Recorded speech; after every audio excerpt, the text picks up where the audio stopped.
Bem-vindos a todos. Temos mais um encontro e hoje nós vamos falar sobre a psique, a estrutura da psique. Mas o que é isso, psique? Psicologia, psiquiatria, psiquismo. A psique é uma palavra que em grego fala sobre a alma. Eles dizem que a psique é a respiração profunda, é o alento da vida. Então, é a alma. E psicologia, logia, logos. Então, nós temos aí o estudo da alma. Essa é a ideia que se tem da psique. Tem na mitologia várias histórias contadas sobre a psique e que são lindas, mas não é o nosso foco hoje. Pode ser que seja mais para diante. Hoje, vamos falar da estrutura da psique. Qual o motivo? Um dos motivos, porque a gente dando esses encontros, fazendo essas palestras, eu queria que vocês entendessem um pouco do que acontece dentro de vocês pelo olhar junguiano, né? Assim, eu gosto de atender assim, né? Cliente. Existe uma participação. Eu digo para ele o que está acontecendo. Você não vai no médico, né? Assim, você tem que fazer uma dieta, ele te explica por quê. Se você não tiver essa troca com ele, a cura não acontece. Em psicologia, eu acredito que é a mesma coisa. Então, se você tem ideia, por que eu estou te atendendo de uma certa maneira, por que eu estou usando uma determinada ferramenta, fica mais fácil para você. Nós viramos cúmplices. Essa é a ideia. Então, antes da gente começar, queria que vocês não esquecessem de me seguir, né, nas redes sociais, notificar o sininho e participarem. Fazer algum comentário. Isso me ajuda, inclusive, de saber quais são as próximas palestras que eu vou usar com vocês. Então, vamos ser apresentados à psique. Pode pôr a imagem dela. Essa aqui é a psique. A psique ela é dividida em 3 instâncias. Ela tem o ego, tem o inconsciente pessoal e tem o inconsciente coletivo. Nós vamos começar com o ego. O ego é aquela figurinha que está lá em cima, assim, com um olhar assim de independente. Sabe aquelas pessoas que falam, eu me conheço? Aí você olha o que tem para baixo, é 10 mil vezes maior que ele, do que ele conhece. Então, se você não estiver realmente se analisando, tendo uma ajuda, é muito difícil você sozinho conseguir dizer que você se conhece. E, normalmente, a gente tem aquelas frases assim, né? Não sei por que eu disse aquilo.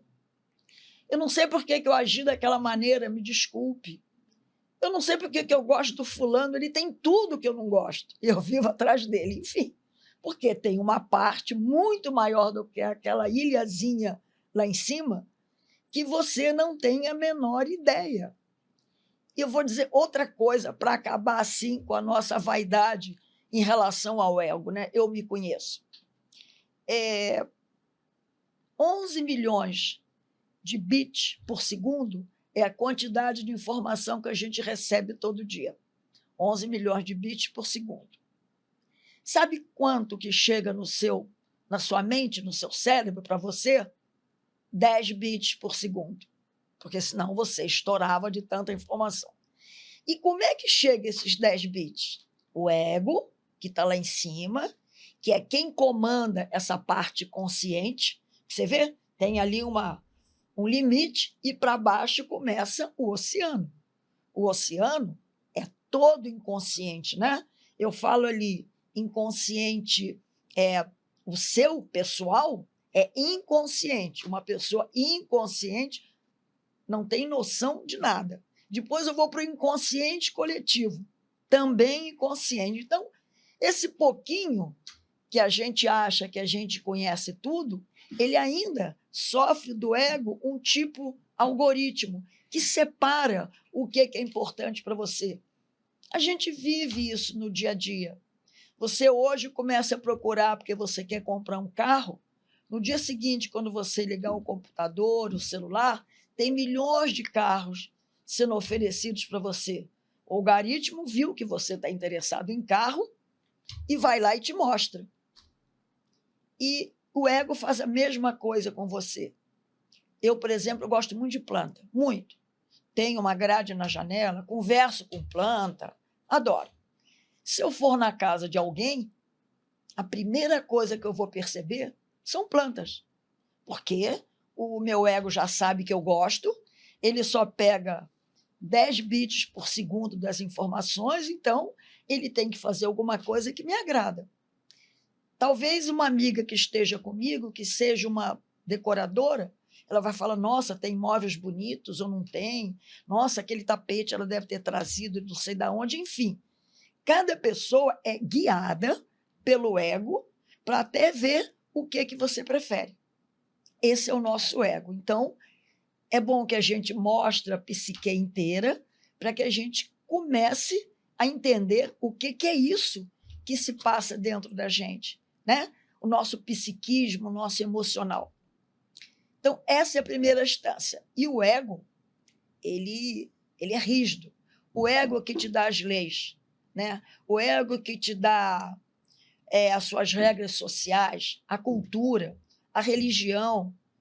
E aí você, que nasceu puro, com uma essência só sua, você começa a se moldar, porque você quer agradar os pais, o namorado, a irmã, a escola, e o ego adora isso, porque ele quer ver você bonitinho na caixinha, né? Concordando com a cultura local, com a sociedade que você vive, totalmente bem no trabalho, mesmo que ele tenha que fazer uma coisa para você.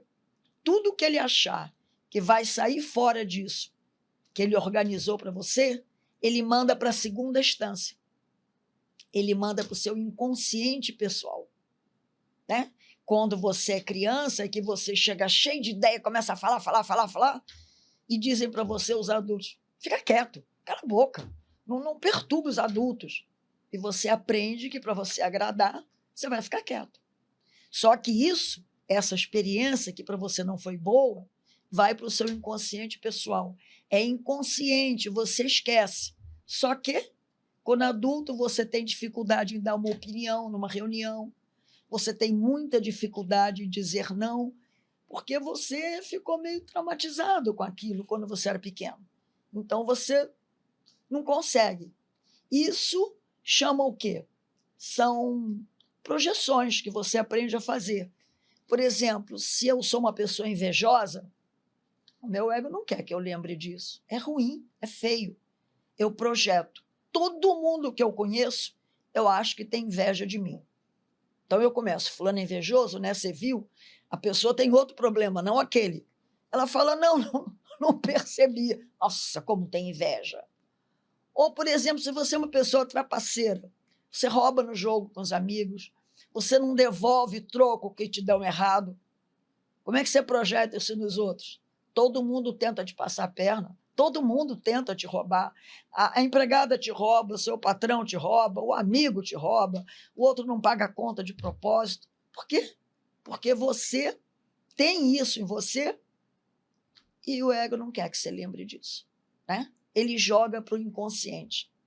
O inconsciente seria, sabe uma casa bonita, né? A nossa parte consciente, que todo mundo vê. Eu aqui sentada, arrumadinha, pintadinha, estou aqui para fazer uma palestra.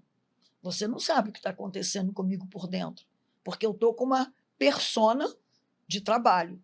Todo mundo, você usa uma persona para trabalhar, uma persona para ser mãe, uma persona para estar com o namorado. São peças que você usa em momentos diferentes para você conseguir enfrentar a vida.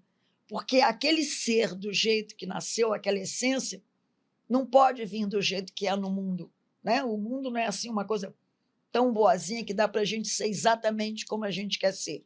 Então, a gente se separa muito da gente, né? Por um dos motivos é o ego que faz isso. Então, você está jogando para essa casa linda, ela tem um porão. Aqui no Brasil, a gente nem tem muita ideia o que é um porão. Mas se você for para os Estados Unidos, por exemplo, aquelas casas lindas, maravilhosas, de repente você vai andando, fica meio escuro, tem uma porta assim meio estranha, abre fazendo um barulho esquisito, ali é o porão. Aí acendem uma luzinha pequenininha, tem uma escada horrorosa, lá embaixo você joga tudo que você não quer mais que fique naquela casa bonita. Só que tem um problema. Se você jogasse essas pessoas lá para baixo, né, todos os traumas que você tem, tudo que você não quer conhecer de você, se esses seres, essas figuras, caísse lá e ficasse morto, resolvia, mas não. Ele fica vivo. Você tenta assassinar, matar, jogar para o inconsciente pessoal, mas eles estão vivos. Você pega alguém que foi traído, aquilo traumatizou ele, ele perde a capacidade de confiar, ele não confia mais em ninguém. Então isso ele joga para o inconsciente, que ele foi traído quando era pequeno, que ele teve um trauma, que o professor chamou ele de burro na sala, que era comum antigamente, seja o que for. E isso o ego vai tentar fazer ele jogar para o inconsciente pessoal. E ele pega o resultado disso, pega a projeção. E pega também uma coisa que é terrível, que nós vamos falar depois no inconsciente coletivo. Determinados tipos de afeto, se isso fica muito traumático, esse afeto vira um complexo, que é muito pior. E detalhe, é no inconsciente pessoal que nós temos o gatilho. Por exemplo, eu tenho um paciente meu que ele foi criado, a mãe dele se separou quando ele era muito pequeno, ela casou de novo e teve mais 2 filhos. E ele disse que ele nunca se sentiu bem, porque ele não achava que a casa era totalmente dele. Para ele, a casa era dos 2 irmãos, porque os 2 irmãos tinham pai e mãe na casa. E ele não, ele só tinha mãe. E era o pai que sustentava a casa. Pode ser que para outra pessoa não tivesse problema nenhum, mas para ele tinha. E o pai dele não era assim uma pessoa que ele comentasse que achasse um ser humano legal. Então, uma vez ou outra, quando ele tirava uma nota ruim, quando ele fazia alguma coisa que não era muito legal, ele tinha uma piadinha do padrasto. Nossa, se você continuar assim, você vai acabar igual o seu pai. Isso é uma ferida. Isso ele jogou para o purão, para o inconsciente pessoal, mas está lá. Lembra que a gente falou? Está viva. E aí, o que a gente chama de gatilho? Ele está bem na empresa dele, ele é promovido, ele vira gerente da empresa. Ele chegou para mim depois disso. E está tudo bem, indo bem, tem 20 pessoas sob o comando dele, o gerente geral chama ele, na boa, ele depois admitiu isso, na boa, e começa a conversar com ele, fala, olha, você está mudando de seção, agora você é gerente de 20 pessoas, e você tomou algumas atitudes semana passada que, para o cargo que você tinha antes, tudo bem, para o que você está tendo agora, isso não é bom. Quando ele falou isso, o que significa apertar o gatilho? Você esquece que você está falando agora com o seu gerente geral e você volta lá para o inconsciente pessoal, naquela ferida que você acumulou com o que o seu padrasto falava para você e que você nunca respondeu porque tinha sua mãe, tinha os outros irmãos e você foi engolindo, engolindo. Agora explodiu. Explodiu, passou pelo ego, o ego não conseguiu segurar e você volta com uma agressividade 10.000 vezes maior do que o que ele disse. Bate na mesa, diz que não admite crítica, que você vai embora, que você quer demissão. Enfim, ajeitaram. Ele continuou, só que pediram para ele que ele fizesse uma terapia. Então, foi assim que ele chegou para mim. Né? E nós estamos trabalhando para que ele ponha consciente o que é inconsciente. Né? E isso tem um grande problema, porque no olhar de Jung, o Jung acredita que o sintoma é o princípio da cura. Ele diz que a depressão, a ansiedade, a compulsão, né? Esse apertar o gatilho, ele dá essa explosão, isso são sintomas. E o sintoma é necessário. Quando eu vou ao médico, eu estou com sintoma, quando é físico. Estou com o estômago doendo, e ele descobre que eu tenho uma gastrite. Eu trato e fico boa. Se não tivesse o sintoma, Um dia eu caía morta. O que é? Acabou o estômago dela. Foi comido pela úlcera. Não é assim.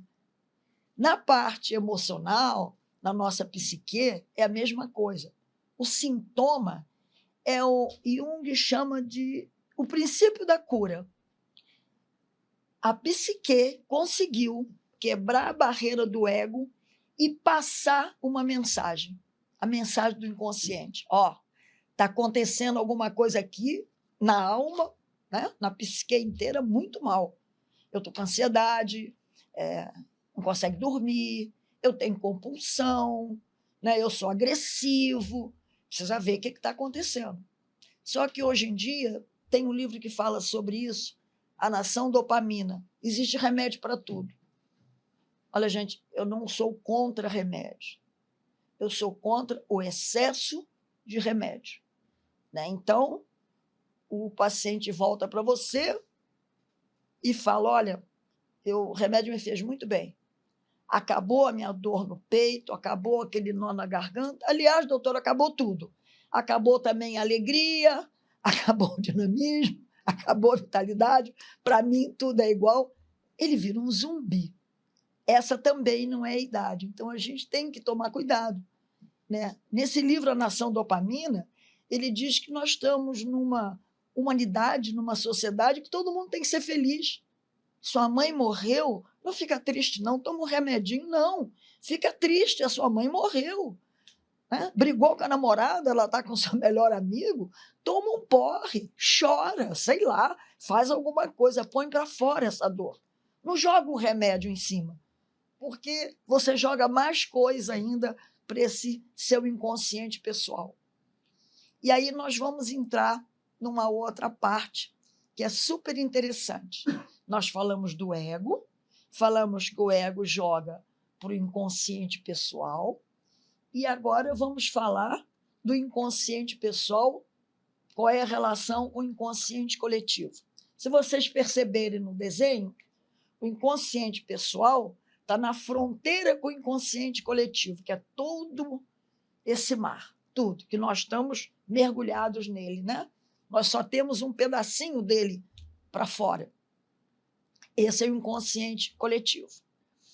Quando você começa a ter alguma coisa que vai crescendo dentro de você, um complexo, o que é um complexo? Se eu falo para você um complexo industrial, você sabe que é um lugar que é cheio de indústria, não é isso? Um complexo de prédios é um lugar que é cheio de prédios.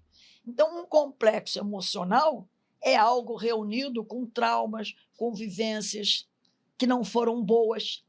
E se ele cresce muito dentro de você e ele não sai, ele fica tão grande que ele puxa, ele constela um arquétipo. Arquétipo, a gente não falou em arquétipo até agora, então vamos falar agora. Eu vou falar um pouco no inconsciente coletivo e volto no arquétipo. O que é o inconsciente coletivo? É toda a história do psiquismo da humanidade. Toda a história. Quando você nasceu, o inconsciente coletivo já existia. Já tinha medo, raiva, alegria, dor, sofrimento. Ah, mas não era igual a hoje. Os homens, a humanidade é a mesma, só que tinha outras roupas. Né? E como é que essa história é contada para você, de toda essa trajetória nossa pela humanidade? Através da mitologia. Depois a mitologia caiu um pouco o resíduo, os contos de fada, as religiões antigas. Tudo isso é uma história que te conta. Né? E quem que representa essa história? Os arquétipos, que estão todos ali no inconsciente coletivo. A mitologia, ela não dá diagnóstico, ela cria uma história. A palestra nossa de semana passada, se eu quero falar para alguém, olha, você está vivendo em função daquela pessoa, meu Deus, você não existe mais. Eu conto para ela a história do eco, lembra? Ficou tão em volta do Narciso que perdeu a voz, que virou um eco.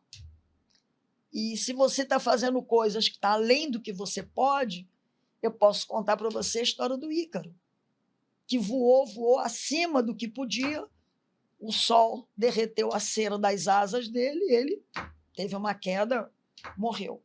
Então, é sempre assim na mitologia. Ela arranja um modelo e chama de arquétipo. Arque, antigo, tipo antigo. São os reis, são os príncipes, todos esses são arquétipos.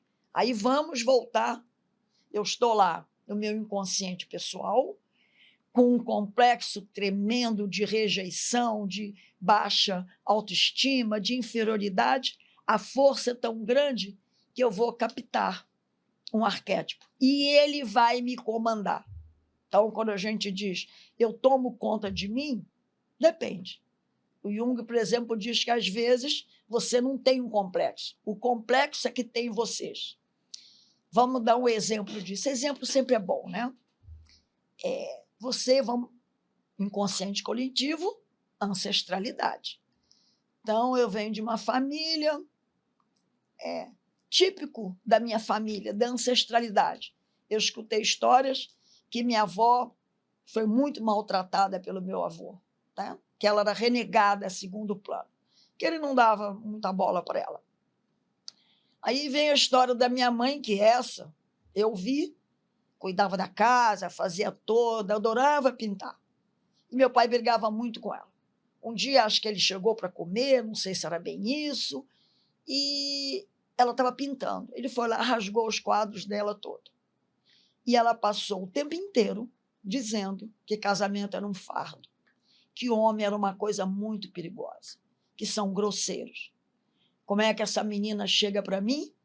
Ela tem um machismo altamente desenvolvido nela. Por quê? É uma defesa. O que ela viu na ancestralidade dela, ela não quer que aconteça com ela. E como é que ela resolve isso? Todo namorado que ela arranja não é alguém disponível. Então, ela não vai ficar com ele nunca. É casado, mora em outro país, mora em outra cidade, ela tem um nível de vida social, ele é muito abaixo, ou ele é extremamente acima, enfim, é indisponível.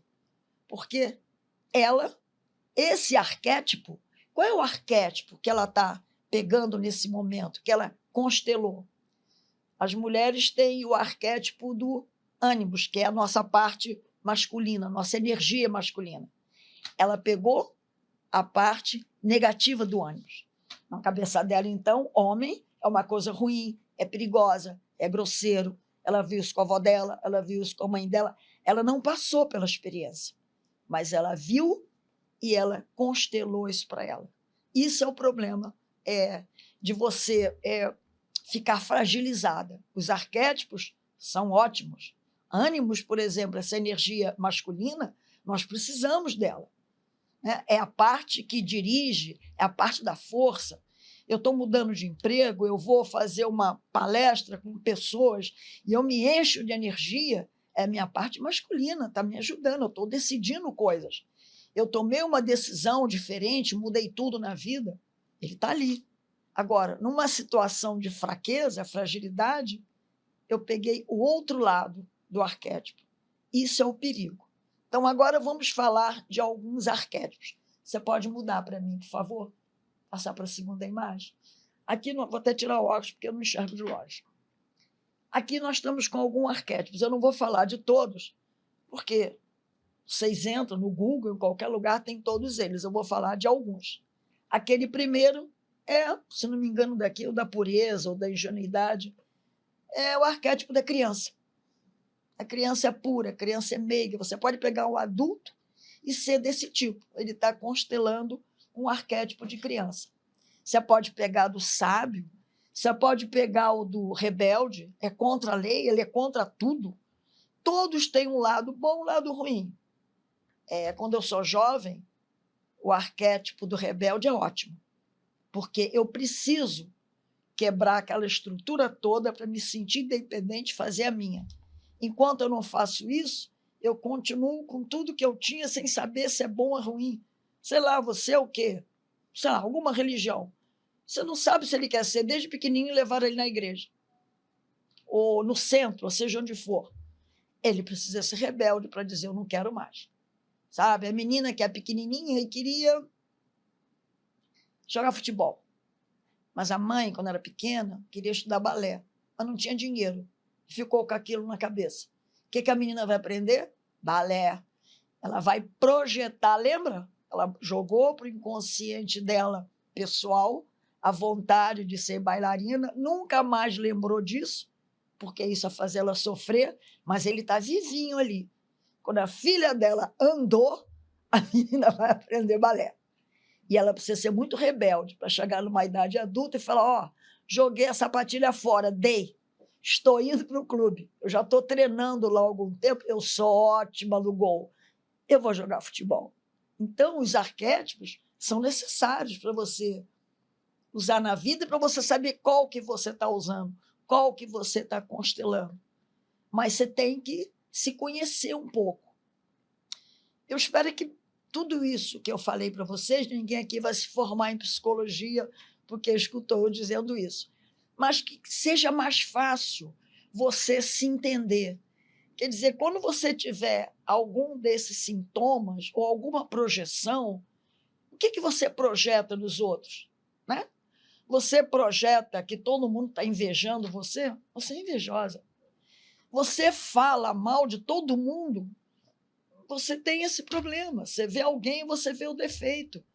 Então, isso está em você. Então, quando você começa a se conhecer, e não é fácil, olha, não estou dizendo que é fácil, não. Né? Você virar para você e falar. No meu caso, por exemplo, se eu ver alguém fazendo uma palestra, não sabe fazer direito, é inveja. Não é melhor, então, eu falar, olha, eu vou aprender com ela, porque se eu prestei atenção, ela falou uma maneira de falar, de se posicionar, sabe? Tem maneiras de você começar a ver os rastros e se conhecer, né? Porque senão você fica em cima daquela ilhazinha que a gente pôs no começo e não conhece nada de você. E passa pela vida em brancas nuvens. Né? Essa ancestralidade, esse inconsciente coletivo, aliás, foi a grande cisão de Freud e de Jung. Jung foi discípulo do Freud. Foram anos amigos. Eles faziam reunião de durar tipo 5, 6, 7 horas. Só que, quando chegou no inconsciente pessoal, Freud parou aí. E o Jung falou, não, tem mais. As pessoas não são iguais. As pessoas não nascem numa tábua, sem nada e vai ser escrito, uma folha em branco. Ela traz algo. O que ela traz? O inconsciente coletivo. Não é assim? Quando você nasce de uma mãe. O que é isso? Arquétipo da mãe. Eu preciso virar para alguém que acabou de ter filho e falar, daqui para frente, vou te ensinar. Quando o neném acordar de madrugada, você vai lá, vai cuidar dele, vai ficar feliz, tá? Você não vai ficar bravo com ele por ter que cuidar dele. Olha, você não vai ficar zangada porque seu corpo modificou. Para as pessoas normais, claro. Você não precisa dizer isso, ele sabe. Você, quando começa a sua vida, vai ter nos obstáculos na vida, qual arquétipo que você está usando? O arquétipo do herói. Você sabe que tem uma face oculta em você, que é a sombra, que é esse inconsciente que você tem, que o Jung chama de sombra, o que vai para o porão. Essa face oculta é o arquétipo da sombra, que todos nós temos. Então, se a gente já sabe que tem, a gente já está levando vantagem. Tem gente que nem sabe que tem. Se vocês conseguirem entender dessa palestra que nós temos uma face oculta e que ela precisa vir à tona, porque ela faz parte de você, qual é a cura para o Jung? É quando você chega no processo de individuação. Todas as partes suas são finalmente ficando juntas. Então, eu consigo acessar a mulher bailarina, a menina que queria jogar futebol, eu vou ser bailarina aos 30 anos, foi que deu? Não, mas eu posso ir para uma escola de dança. A outra queria ser euromoça, estudou francês e inglês, com 18 anos ficou grávida. Casou, teve um filho mais 2. Jogou para o inconsciente o que ela queria de ser aeromoça. E é gozado que a família ainda falava assim, tá vendo? Ela, quando pequena, ela dizia que ela queria ser aeromoça. Fogo de palha, cresceu, nem lembrou mais disso. Não lembrou? Ela vai ao aeroporto, ela fica babando, ela gosta de ver tudo sobre viagens, turismo. Quem sabe algum dia ela pode virar uma guia turística ou levar um grupo para algum lugar. Existem maneiras de você integrar esses seres que habitam você, para que você consiga realmente ser integral. Eu vou terminar a palestra agora, esperando que vocês pelo menos entendam que todos nós temos uma parte oculta, por isso que você diz frases do tipo: não sei por que eu fiz isso, não sei onde é que eu estava com a cabeça, por que eu gosto daquela pessoa que não tem nada a ver comigo, por que aquela outra que eu vivo implicando com ela, por que eu implico? Ó, minha amiga, você implica com ela porque você está projetando nela o que você não gosta de ver em você. Então você acha ela chata, implicante. Começa a ver exatamente o que é e compara, tá? Então, a gente, para terminar agora, eu tirei algumas frases que eu vou ler. Pode passar, por favor. Porque se eu fosse só falar sobre a frase, eu acho que eu não chegaria tão no cerne como Jung está dizendo em cada frase. A primeira que ele põe: o maior erro humano do homem moderno é acreditar que ele se resume naquilo que ele sabe sobre si. O eu acredita que sua própria visão é a única. Até Shakespeare já falava sobre isso. Existe mais coisas entre a terra e o céu do que sua vã filosofia. Existe mais coisas na minha parte consciente e na minha parte inconsciente do que a vã filosofia. Então, acredita, você é muito mais do que esse pouquinho que você consegue ainda conhecer de você, né? E que, através de um trabalho de terapia, de acolhimento, você consegue trazer essas partes à tona e integrar elas em você. Ninguém se torna iluminado imaginando figuras de luz, mas sim tornando a escuridão consciente. Ou seja, qual é a escuridão que o Jung está falando? A sombra. Eu não vou ficar iluminado simplesmente porque eu vou acender velas de luz. Eu vou ficar iluminado, Buda. Eu vou despertar quando eu puser luz no meu inconsciente. Ele deixa de ser sombra, ele vem para a luz. Ele finalmente vai poder aparecer, ter vida. Próximo. Até que você se torne o inconsciente consciente, ele vai dirigir sua vida. E você vai chamar de destino. Lembra da paciente que eu falei? Doutor, é meu destino, eu só namoro um homem que não pode ficar comigo, mas agora vai dar certo.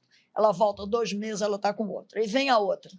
Meu Deus, eu só namoro gente que é grosseira, que dá escândalo de ciúmes. Não sei nada sobre ela. Mas sei que daqui a 2 meses ela vai chegar lá e ela está com outro que é o mesmo problema. Sabe por quê? Lembra que a gente falou do algoritmo? O algoritmo, ele faz uma triagem do que é importante para você. Se você o tempo todo fala em violência, fala que ele é ciumento, o algoritmo do ego entende que você gosta disso e vira um círculo vicioso. Parece que você está escrito na testa: quero um homem assim. E ele é atraído para você. Você pode constelar um arquétipo e pode constelar pessoas que têm a mesma energia que você. Então, a partir do momento que você descobre que esse problema não é externo, e sim seu, você começa a cura. E lá, o sintoma não é um obstáculo que bloqueia o caminho. O sintoma é o caminho. Então, por favor, seja o sintoma que você tiver, ou ansiedade, ou compulsão, ou depressão, conversa com ele. Por que eu estou... Não tenta fugir, não. Comecei a ficar ansiosa, vou para a esquina, vou comer, vou comprar sorvete, vou pegar uma série. Para um pouco e vê o que eu estou sentindo fisicamente com esse sintoma. Estou com um aperto no coração, estou com nó na garganta, estou com vontade de chorar. Quanto tempo eu não choro? Está faltando isso? O que eu vi hoje que me fez ter vontade de chorar? O que aconteceu? Eu fui andando na rua, lembrei. Sei lá, nem sempre a gente lembra na hora assim tão fácil, né? Comecei a escrever, desenhei uma flor, lembrei da flor que eu gostei na minha formatura, enfim, aí você você vai se conhecendo. Você faz um trabalho junto com o psicólogo que estiver com você. Uma coisa que ele vai demorar 1 ano para compreender de você, se você ficar lá quietinha, talvez ele em 2 meses comece a te dar alguma resposta. E agora o último, por favor. Olha, eu acolho a força que me defende, mas permaneço no comando do meu próprio território. Ou seja, quando eu estou com essa energia no meu inconsciente pessoal, eu acolho aquele arquétipo que eu puxei para mim, né? Que eu constelei, que a gente fala. Mas eu sou a dona desse território. Então, por exemplo, a moça que puxou esse arquétipo do ânimos, energia masculina, se ela não tivesse frágil, ela iria pegar a outra parte dele, a parte boa, que é muito importante, não é? E não ela pegar a parte ruim e ter um problema de relacionamento com o homem extremamente difícil. Então, a gente termina por aqui. Por favor, coloquem o que vocês acharam da palestra. Isso é um incentivo para mim e é uma troca, para que a gente possa pensar nas próximas. Até a próxima.